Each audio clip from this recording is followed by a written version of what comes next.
Subscribe to our YouTube channel and press the bell icon to get the latest updates.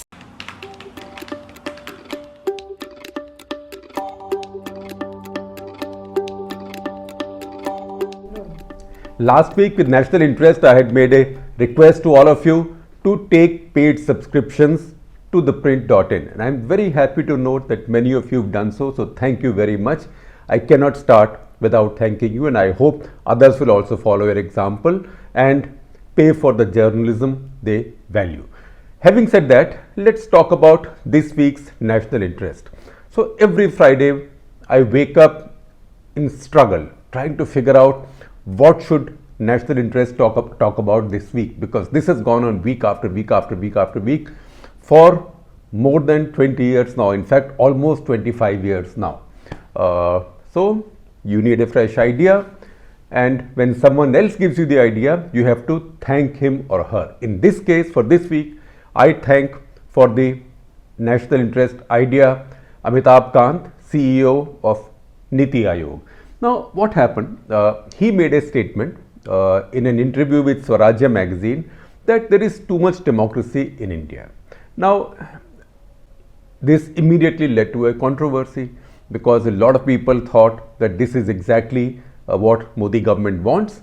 They want less democracy so they can carry out their own kind of reform in a dictatorial way. And some thought that maybe this was it was either a Freudian slip, or that this is how a key figure in Narendra Modi's economic establishment was speaking out, and vicariously Narendra Modi was delivering a message to the rest of the country. There is the other explanation which Amitabh Kant himself has given in an op-ed article in the Indian Express, where he has said that he was misunderstood and misconstrued. All he had said was, he says, that you cannot compare India with China in terms of its pace of reform, I presume, because we are too much of a democracy. Now that's also a statement of fact. Now either way, we will not debate this, because there is no point debating this. The way things are these days, everybody will believe what they want to believe. So if I say, listen to this side, listen to that side, listen to both sides, then I run into further trouble, because both sidism is a very triggering thing these days. See, I am learning millennial expressions. So people get angry and they say both sidism. So forget that. Let's look at a larger point. And the larger point is that why do people think that somehow democracy is not good for economic growth? A lot of people do. In fact, a lot of people sympathize with the idea that India needs a benevolent dictator. Of course, none of them has ever been under a benevolent dictator. Even the emergency was 43 years ago. So most Indians today were not even born then, and the emergency lasted only 19 months.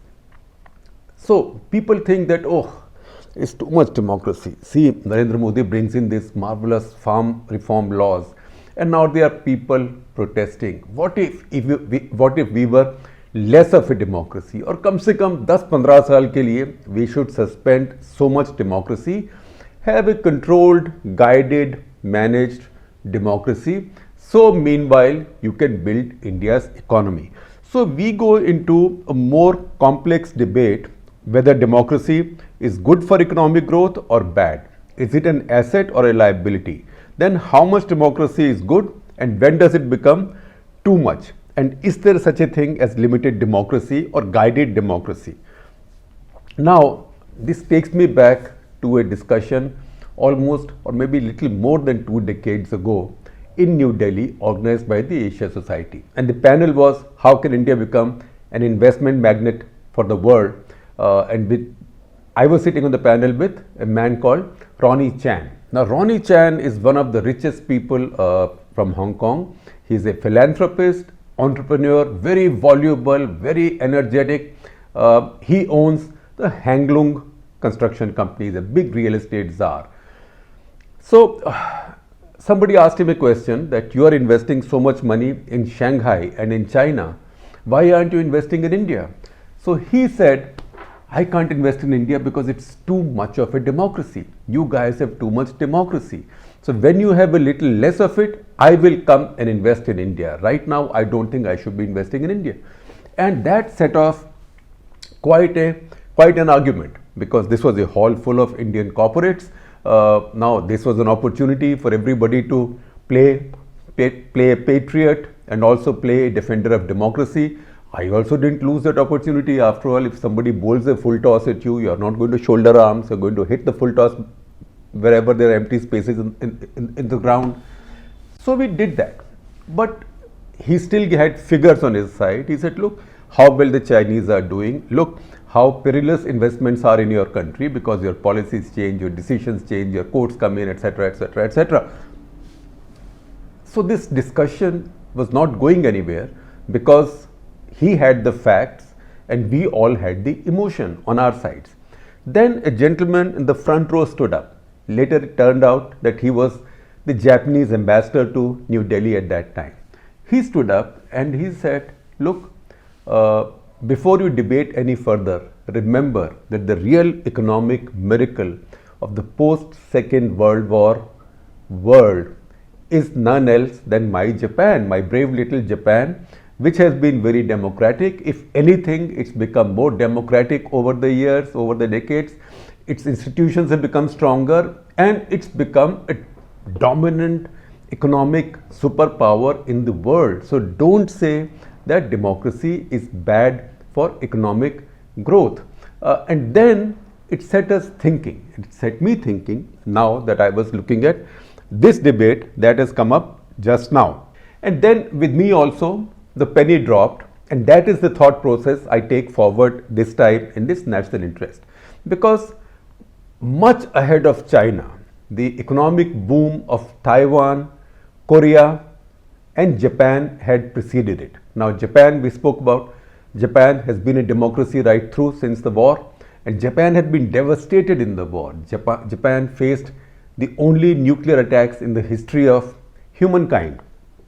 But even Korea and Taiwan, both countries saw periods of fratricidal war, fighting and division of their countries after the Second World War.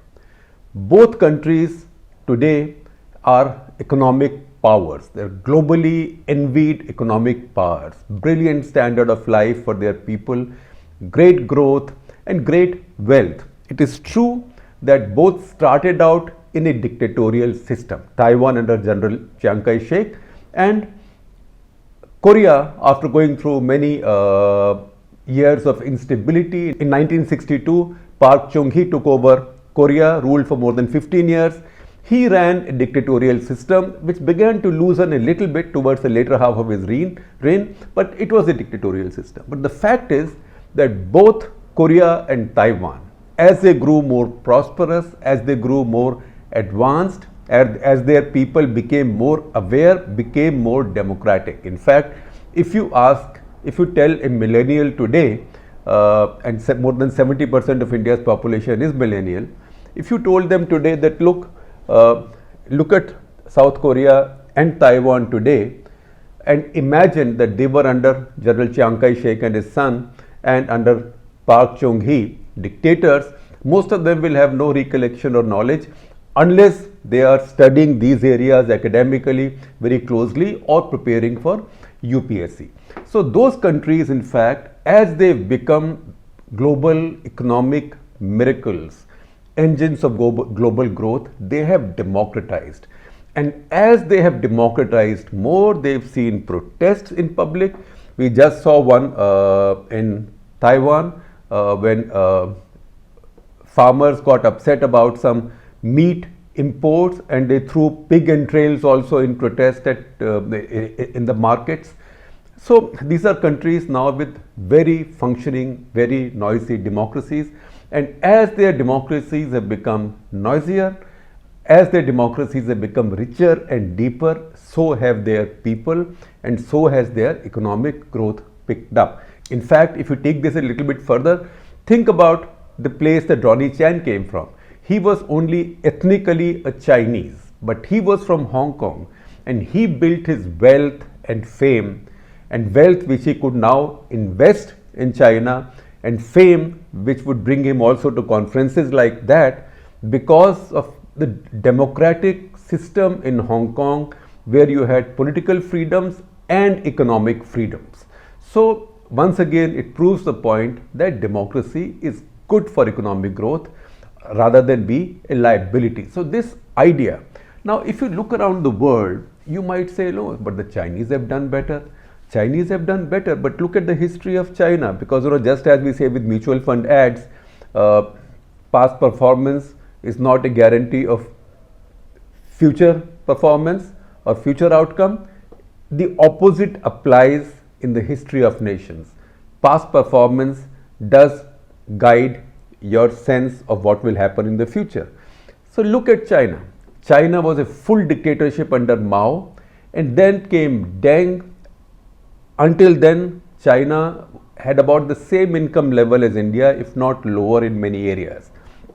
Then came Deng, and then began to loosen up. He loosened up on the economy. Remember, he said it doesn't matter whether a cat is white or black as long as it catches mice. So he began to loosen up on the economy, but he also began to loosen up politically. And that continued on. China's economy got built up, it boomed, it became less and less of a nuisance to its neighbors. It became more and more a stabilizing force in the world. China's rise coincided with the end of the Cold War.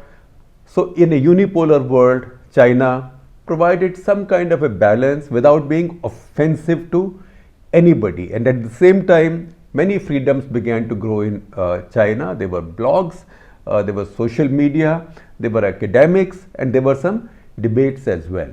That's how the Chinese boom came. Now Xi Jinping has begun to reverse it. As he's begun to reverse it, and he's begun to take it back to the glory days of Chinese Communist Party, when everything was controlled by the party and all dissent, all disagreement was crushed. He's getting there. You will find that Chinese economy will also struggle. In fact, he's just produced a document now for China, for Chinese economy. The next 10-15 years, it almost looks like a document for China for a new Cold War. So because he has killed whatever little democratic impulse was there, there is a penalty on China's economic growth. You may not see it today, but I guarantee to you, or at least that's my belief, that you will see it in the time to come. And then, who do you compare China with? You compare China with its eastern peers, that is Korea, Taiwan. Taiwan is actually China by another name. This China thinks Taiwan is a province of China. Taiwan thinks they are the real China. It's the same people. So Taiwan itself, their per capita income today, if that is the measure, is 2.5 times larger than China's. We are in awe of China because we think China is 5 times our per capita GDP. They were at the same level as us 40 years ago. So kya hua? On the other hand, Taiwan is 2.5 times bigger than China, and Korea, South Korea, is almost 5 times bigger in terms of per capita GDP than China. So those countries have reaped their democratic dividend. Of course, it's an aside, but you might say India is a democracy. How come India hasn't got the same benefit? So I would just say that India has had freedoms, India has had political freedoms, but we are an imperfect democracy. If anything, India has greatly lacked economic freedoms. So India needs much more political democracy and enormously more economic democracy and freedoms, because there is no such thing as too much democracy, too much freedom. The more, the better. Now, let's look at some other aspects of this debate.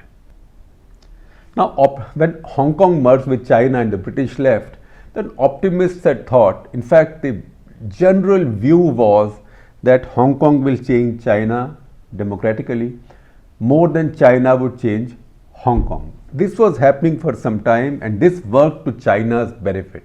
But under Xi Jinping now, China has begun to reverse it. Why? Because he and his regime find Hong Kong's democracy too much. Their idea of Hong Kong being a part of China is that One country, two systems, the earlier promise is now over. So Hong Kong should also have its political freedoms pretty much in the same parameters as the rest of China. So what's begun to happen in Hong Kong? You already see Hong Kong's best minds and best entrepreneurs and businesses leaving for the West. In fact, Britain itself is one of the big beneficiaries of this because they are giving liberal visas to those coming in from Hong Kong. Now, when I talk to people in India, there's a lot of people in India, particularly upwardly mobile, successful, well-educated, well-to-do, articulate people who say benevolent dictatorship is a good idea. Otherwise, ये लोग बहुत शोर करते हैं, कुछ होने नहीं देते हैं. So you ask them, have you ever lived under a dictatorship? So they give you a lot of them give you their Singapore fantasy. That look at Singapore, the rule of law is followed, everything is clean and safe, you can do your business, pay taxes, nobody interferes with you, there are no crowds on the street, no protesting crowds on the street. And so what if a few freedoms are lacking? For example, there is an Americanism, you have to walk and chew gum at the same time. You can't do that in Singapore because then you get $2,000 fine and maybe some time in jail because chewing gum is banned in Singapore. On the fear of a jail sentence and a fine, you will not even carry it in your pocket from your flight. So those are minor compromises you can make, but the economy is booming. But remember, Singapore is a city-state. City of Singapore is much smaller than the city of Bombay. So you cannot make those comparisons. Singapore is a city-state and a marketplace. But look at the rest of the world. So you find a scholar to do give you a more thorough walk around the world's map. But I will give you a quick one. Look at the countries which chose not to become democratic and became dictatorial. My favorite examples, Russia. When Russia got rid of communism in 1989, if Russia had moved towards democracy, maybe they would have done much better. Today, Russia is a liability on Europe. It has an oversized military, too many nukes, the inclination to use its military, and in spite of its great wealth of oil and minerals, today countries with 1/4 Russia's population in Europe have more total GDP than Russia. So Russia's economy has stalled. Why? Because Russia decided to continue being a dictatorship, if not a communist dictatorship, then dictatorship of another kind. If you like it, you can call Putin a benevolent dictator, but I don't think if you were living in Russia, that will be your view. These things may look good from a distance, but nobody really wants to live in a system that controls your freedoms. So Russia is an outlier in Europe. Why? Rest of the Europe preferred democracy. Russia did not. Look at some other countries not far away from India. Look at Iran and Iraq. Iran and Iraq have so much oil wealth and relatively small populations that they could be richer than West European countries and their people could have had better standards of life. But no, they are conflict ridden. They've been conflict ridden for a long time. A lot of people are leaving those countries, becoming immigrants elsewhere. They're driving taxis in America. Why? Because both countries they were left no choice. Both countries became dictatorship, never saw a real democracy, because if they had a real democracy, then Shah of Iran would not have been in power for so long, then the Ayatollahs would not have taken over from him and stayed in power for so long, and similarly Saddam Hussein would not have devastated his country and the region for so long. Look at Turkey next door, been a democracy for a long time, its economy has been booming. Erdogan got elected legitimately in a free and fair election, and then thought there was too much democracy and I should become dictator forever. And as he did that, his economy has taken a downturn. In fact, his economy is so bad now, it's a shambles, that even his son-in-law, who was his finance minister, has now quietly moved away. He's quit because who wants to be on that burning deck? So once again, evidence that there is no such thing as too much democracy, and there is no such thing that a democracy or freedom is bad for the economy. Now I will close this with that favorite ploy of traveling reporters for which we are always made fun of. That is the taxi driver's wisdom. Now I take you back 30 years, January 1990 in Prague. I was then covering for India Today the unraveling of the Eastern Bloc, the end of the Cold War. So my taxi driver was an out of work computer engineer and very articulate. And we were talking and he was abusing communists. I said, but in my country, communists are still getting elected, particularly in a couple of states, West Bengal and Kerala. He said, that's because your country has never been under communist rule and your country has never lived without the freedoms that communism takes away. I said, no, but we lived under the emergency for almost 2 years, 19 months. So he said, there we are. The emergency took away your political freedoms. It took away your political freedoms. You realized what you had missed. So you people fought back and got your political freedoms back. On the other hand, you've never had economic freedoms in India, because if you had economic freedoms, then you would not be voting communists back in power here and there. Again, you would have known how bad it is. So it was a good point that we had never enjoyed economic freedoms in our country. And then we saw the rest of the history of how Czechoslovakia, later it became Czech Republic and Slovakia, had suffered when the communists came, nationalized everything and drove the entrepreneurs out. So as we finished our conversation, we reached my hotel in Wenceslas Square in the heart of Prague, and we saw a streamer on a building from the roof to the street saying, "Welcome home, Mr. Bata." And then I figured the story, as this gentleman told me, the driver told me, that Thomas Bata was a Czech entrepreneur who had already built a global, a multinational corporation around his footwear brand. Then communists came, nationalized everything. He left, went to Canada, then to Switzerland. His empire continued to grow. And now that Václav Havel had defeated communists, he had come back. So once again, the lessons for us is the same. There is no such thing as too much democracy and too much freedom. In fact, economic freedoms cannot survive without political freedoms. Both go together. So in fact, we can now rest our case that there is no contradiction between economic growth and democratic freedoms. In fact, economic freedoms cannot survive without democratic freedoms. So there is no such thing as too much democracy. As on the other hand, more the democracy, greater the entrepreneurial energy and economic growth.